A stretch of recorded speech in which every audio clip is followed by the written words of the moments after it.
Comment 935 is a very frequent mistake where people confuse the two branches of algebra. The two branches of algebra are straight out manipulation.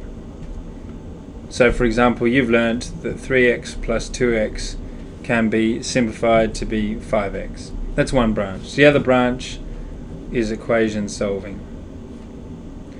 Now, equation solving involves equal signs. Therefore you can do red dudes. Though that's obviously not a particularly useful red dude there. But the point is, it makes sense to do red dudes on those because you've got two things that are equal to each other. Therefore you can be safe in the knowledge that what you do to one side you can do to the other, and it's only the look of the expression that you're changing, not what it actually means. If it's straight out algebraic manipulation, there is no equal sign, therefore you cannot do red dudes.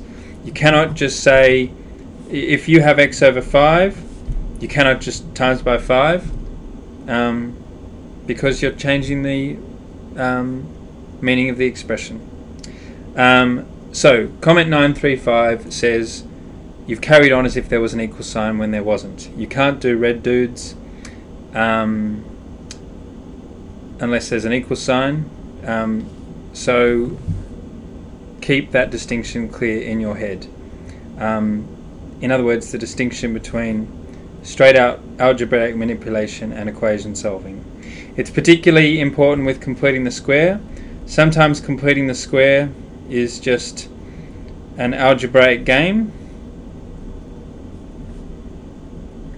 where you just have to take one form of algebra and make it into an alternative version of it. Sometimes it's because you're solving an equation.